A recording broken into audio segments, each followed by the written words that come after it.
வணக்கம். கடவுள் அருள் TV channel நேர்களே, நான் உங்கள் அன்பான சயின்டிபிக் வேதிக் அஸ்ட்ராலஜர் அஸ்ட்ரோரஞ்சி பேசுகிறேன்.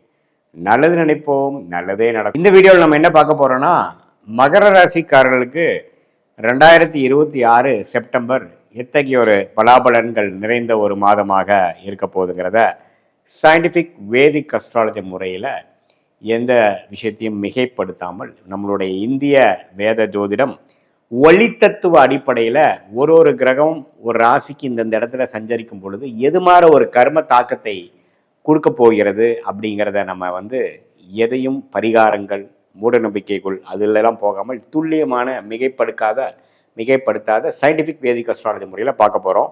இப்போ பாருங்கள், செப்டம்பர் 2026 வரும்பொழுது ஆண்டு கிரகமாகிய ராசி அதிபதியே 3ஆம் இடத்தில் இருக்கிறார், குரு 7ஆம் இடத்தில் இருக்கிறார், ராகு 2ஆம் இடத்திலும் கேது 8ஆம் இடத்திலும் நீடித்திருக்கிறார்கள். எந்த ஒரு மாற்றமும் செப்டம்பர் மாதம் இல்லை.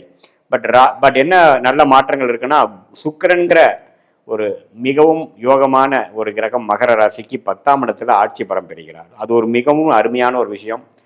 ஸோ வேலை தொழில் அது மாதிரி நல்ல விஷயங்கள், ஸ்டேட்டஸில் நல்ல டெவலப்மெண்ட்டு, வேலையில் முன்னேற்றம், தொழிலில் அபிவிருத்தி, அது மாதிரி பல நல்ல விஷயங்கள் நடக்கக்கூடிய அமைப்புகள் இருக்குது. அதே மாதிரி சூரியன் முதல் 8ல் இருந்தாலும் 9ஆம் இடத்துக்கு செப்டம்பர் 15க்கு மேலே வரார். அதுவும் ஒரு நல்ல விஷயம்.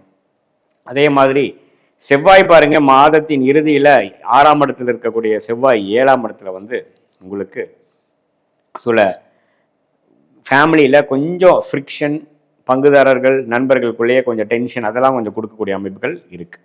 ஆனாலும் பயப்படுறதுக்கு ஒன்றும் பெருசாக இல்லை. ஏன்னா குருவோட தான் சேர்றதுனால ஒன்றும் தவறான அமைப்புகள் இல்லை. ரியல் எஸ்டேட் அது மாதிரி சார்ந்த விஷயங்கள் இருக்கிறவங்க, தொழில் இருக்கிறவங்களுக்கெல்லாம் பங்குதாரர் மூலமாக நல்ல பெனிஃபிட்ஸு, ஃபண்டிங் கிடைக்கிறது, அது மாதிரி பல நல்ல விஷயங்கள் நடக்கக்கூடிய அமைப்புகள் கண்டிப்பாக உண்டு.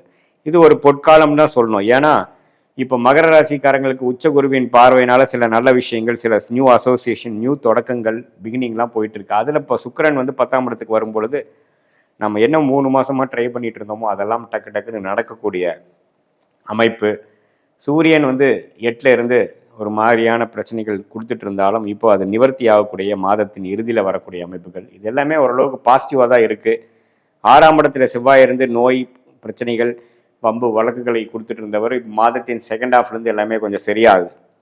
ஸோ ஓரளவுக்கு கோச்சார் அமைப்புகள்லாம் கொஞ்சம் நல்லா இருக்கார். 7 நாட் சனியும் முடிய போகுது மகர ராசிக்காரர்களுக்கு. இந்த வருஷத்தோடையே பார்த்தீங்கன்னா 2027 ஏப்ரல், மார்ச், பிப்ரவரியோடைய முடியுது. ஸோ எல்லாமே ஒரு புது துவக்கங்கள், புதிய விஷயத்தை நோக்கி போக்க கொண்டு இருக்கக்கூடிய மகர ராசிக்காரங்கள் இந்த மாதத்தை நல்லா யூஸ் பண்ணிக்கணும். என்ன விசேஷமான விஷயங்களுக்கு, வேலை விஷயத்துக்கு, கல்யாண விஷயத்துக்கு, தொழில் விஷயத்துக்கு எல்லாமே பாசிட்டிவான ஒரு எஃபெக்ட், உங்களோட ஸ்டேட்டஸை தூக்கி நிறுத்தக்கூடிய அமைப்புகளாக கண்டிப்பாக ஒரு கிரகமும் ஓரளவுக்கு நல்ல தாக்கத்தில் இருக்குது. குருவே 11ஆம் இடம், ராசி 3ஆம் இடத்தை பார்ப்பதனால ராசியும் பார்க்குறார், ராசி அதிபதியும் பார்க்கறது ரொம்ப நல்லது. ஸோ சில இதெல்லாம் பாசிட்டிவான சில விஷயங்கள், திட்டங்கள் போட்டு அதெல்லாம் கொஞ்சம் டக்குன்னு நடக்கிறது, எல்லாமே கை கூட்டுறதுங்கிற மாதிரி சில பாசிட்டிவான விஷயங்கள் கண்டிப்பாக இருக்கிறது. இந்த மாதத்தை மகர ராசிக்காரர்கள் நல்ல விதத்தில் யூஸ் பண்ணிக்க வேணும் அப்படிங்கிறத நான் சொல்ல விரும்புகிறேன். ஸோ இது ஒரு பொதுவான அமைப்பு தானே ஒழிய, ஒளி ராசிக்கு ஒளிப்படுது, அதே மாதிரி ராசி அதிபதி மேலேயும் ஒளிப்படுவது மிகவும் அருமை. இந்த மாதிரி டைமில் நமக்கு நல்ல தசாபுக்திகள் போய்கொண்டு இருக்கும் பொழுது, உங்களுடைய ஜென்ம ஜாதகத்தில் யோகமான தசை போகும்பொழுது இன்னுமே நான் சொன்ன விஷயங்கள் தூக்குதலாகவும் இன்னும் கொஞ்சம் பெட்டரான ஒரு அமைப்புகளை எதிர்பார்க்கலாம்.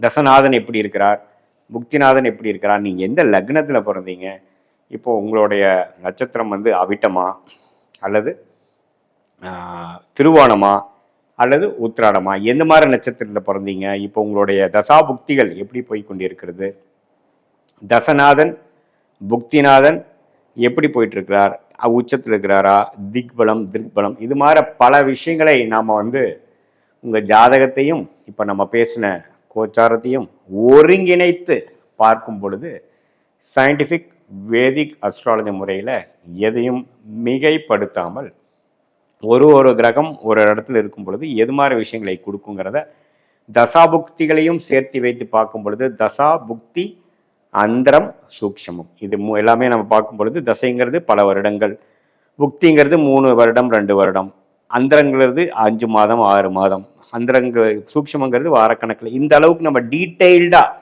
போய் உங்களுக்கு இப்பொழுது என்ன மாதிரி ஒரு ஆதிபத்தியம் நடந்து கொண்டு இருக்கிறது? நல்ல ஆதிபத்தியம் நடக்குதா? 6-8 ஆதிபத்தியம் போகுதா? அல்லது குரோத்தான ஆதிபத்தியம் போகுதா? எது மாதிரி விஷயங்கள் எதிர்பார்க்கலாம்? திருமண தடைகள் எப்போ நீங்கும்? எப்போ உங்களுக்கு வேலை மாற்றங்கள் நல்லது? நீங்கள் எந்த மாதிரி துறையில் போகக்கூடிய அமைப்புகள் இருக்குது? உங்களுடைய யோகமான துறை என்ன? இது எல்லாத்தையுமே நம்ம ஒருங்கிணைத்து பார்க்கும் பொழுது ஓரளவுக்கு நல்ல கிளாரிட்டி வரும். அதே மாதிரி சில பேருக்கு பார்த்தீங்கன்னா இப்போ நிறைய சிக்கல்கள் போயிட்டுருக்கும். இப்போ கடன் பிரச்சனைகளாக இருக்கலாம், ஹெல்த் பிரச்சனைகளாக இருக்கலாம், ரிலேஷன்ஷிப் இஷ்யூஸாக இருக்கலாம், வேலையில் ஒரு நல்ல ஸ்திரத்தன்மை இல்லாத அமைப்பாக இருக்கலாம். அதெல்லாம் எப்போ எனக்கு ஒரு மாதிரியான ஒரு நல்ல அமைப்புக்குள்ளே நம்ம போவேன், அந்த தசாபுக்திகள் எப்போ மாறுது, எது மாதிரி ஒரு சப்போர்ட்டிவான விஷயங்கள் வருது அப்படிங்கிறதெல்லாம் நம்ம தெரிந்து கொண்டு நம்மளுடைய ஜாதகத்தில் இருக்கக்கூடிய பேட்டர்ன் என்னங்கிறதை தெரிந்து கொண்டோம்னா அது வரைக்கும் நம்ம ஃப்ரஸ்ட்ரேட் ஆகாமல் பொறுமையாக இருந்து எப்படி இருந்தாலும் நம்ம தான் சமாளிக்கணும் இல்லைங்களா? எப்படி சமாளித்து எப்படி நமக்கு ஒரு இடம் மட்டும் இன்னொரு இடம் போகும்பொழுது கூகுள் மேப் எப்படி நமக்கு உதவுதோ, எண்ட் ஆஃப் தி டே நாம தான் போகிறோம், பட் அது மூலமாக சில விஷயங்கள் நமக்கு தெரியுது இல்லைங்களா? கிளாரிட்டி எடுத்துக்கிறோம் இல்லையா? அதே மாதிரி நம்மளும் சயின்டிஃபிக் வேதிக் அஸ்ட்ராலஜி முறையில் நம்ம ஓரளவுக்கு கிளாரிட்டி எடுத்துக்கொண்டு எது மாதிரி முடிவுகளை எது மாதிரி செய்யலாம், எந்த நேரத்தில் அடக்கி வாசிக்கலாம், எந்த நேரத்தில் நமக்கு இந்த மாதிரி விஷயங்கள் நடக்கக்கூடிய அமைப்புகள் இருக்குது, அது வரைக்கும் பொறுமையாக இருக்கலாம். எப்போ அந்த அமைப்புகள் வருகிறது, எது நமக்கு சாதகமாக இருக்கிறது, எது நமக்கு சாதகமாக இல்லை அப்படிங்கிறதெல்லாம் ஓரளவுக்கு டீட்டெயில்டாக நம்ம பார்க்கும் பொழுது நம்மளுடைய பாஸ்ட் எப்படி போச்சு, இப்போ இம்மீடியட் பாஸ்ட் எப்படி, இப்போ இம்மீடியட் ஃப்யூச்சர் எப்படி, கொஞ்சம் long term short term future எப்படிங்கிறதெல்லாம் பிரித்து பார்த்து அதுக்கு தகுந்த மாதிரி நம்மளுடைய எண்ண ஓட்டங்களையும் நம்மளுடைய திட்டங்களையும் தீட்டி அதுக்கு தகுந்த மாதிரி நம்மளுடைய வேலை, நம்மளுடைய தொழில், நம்மளுடைய படிப்பு, நம்மளுடைய இன்வெஸ்ட்மெண்ட்ஸ், நம்மளுடைய டைரக்ஷன் ஆஃப் ஃபோக்கஸ் அப்படிங்கிற விஷயங்கள்லாம் செய்யும் பொழுது ஆட்டோமேட்டிக்காக நம்மளுடைய பிராப்தம் என்னவோ, நம்மளுடைய கர்ம பலம் என்னவோ அதில் பெஸ்ட்டு எக்ஸ்ட்ராக்ட் பண்ணி நாம் தேவையில்லாத பண விரயங்கள், சமய விரயங்கள், இது எல்லாத்தையும் தவிர்த்து நம்மளுடைய மகர ராசிக்கு இப்போ அமைப்புகள் எப்படி போயிட்டுருக்குங்கிறதை முழுசாக தெரிந்து கொண்டு அது மூலமாக உங்கள் ஜென்ம ஜாதகத்தை பார்த்து கிளாரிட்டி பெற்று அது மூலமாக நம்ம வாழ்க்கையில்